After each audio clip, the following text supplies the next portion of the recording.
Well, I mean, for what I've looked at is that, for me, if the picture behind me is looking at biodiversity in its kind of greatest form, this is one of the best, most preserved coral reefs in the world off Komodo Island in Indonesia. So I'm trying to show both nature and its beauty and its diversity alongside what we do to nature, which is to extrapolate or take the things that we need from nature. So my work is a combination of both celebrating nature itself, like in this picture here, to looking at how we're transforming nature. And I think it's at the core of what the issues for today and for our future. Yes, we have problems with economies and we have problems with wars and geopolitics and politics and all of these things. We have technologies that are coming and threatening us, AI or things that might help but also cause problems, and social media even. But when I look at the world, the one that sits above everything is how we're treating nature and whether nature can sustain life the way we're doing it. If we destroy the oceans, for instance, if all of these corals become bleached, corals represent 1% of the surface of the ocean, yet they represent 25% of all life in the ocean. So if we lose the corals, we're losing the building blocks of life in the ocean, and we can have a collapse of life in the oceans. So what we do and how we do it is really key. And if we lose control of the oceans, I believe there's nothing that we as humans have that can actually fix that. We may be able to fix the atmosphere to some degree. We may be able to do other things and rehabilitate nature. But if the oceans become overheated and over-acidic, then we have a problem that's going to be for thousands of years into the future.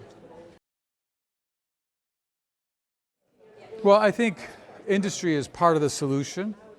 I think we can't get out of this problem without industry. We need to still get to work. We still need to live in homes. We still need to air condition. We still need to heat our homes.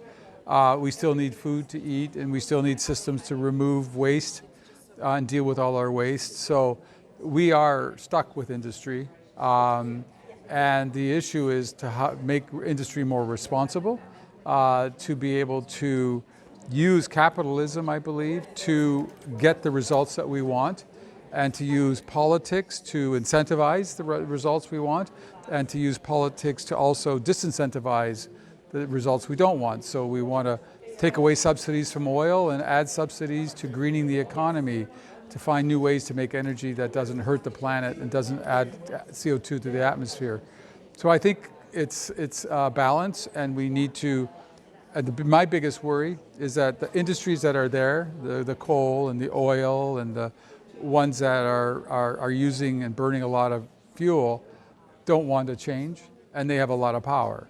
So governments have to be strong and to move our energy source away from the traditional ones, which is oil, gas, and coal, and move it to alternative energies as soon as possible. Actually, one of my favorite series, I've got a third of the exhibition here is from sub-Saharan Africa. I went to about 10 countries.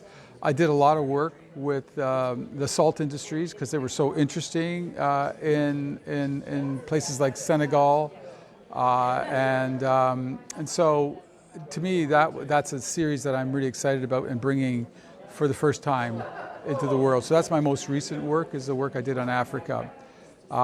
And I've also brought some nice new pictures, like there's one I did of the Boeing, where they're building Boeing fuselages, and I have a big mural of that as well. So that's a pretty, I think, exciting image to bring to this exhibition.